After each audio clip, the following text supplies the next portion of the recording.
To download GTA San Andreas on your laptop or PC, start by opening your preferred web browser. Once it is open, type Rockstar Games into the search bar and press enter.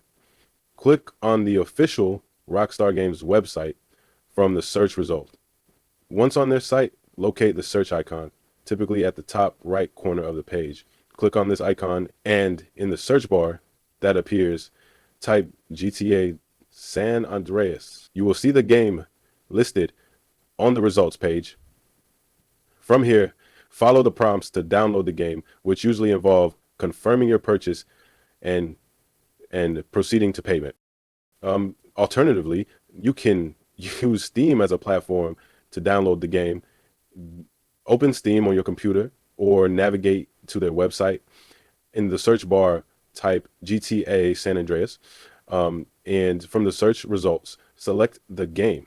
You may need to enter your date of birth for content verification.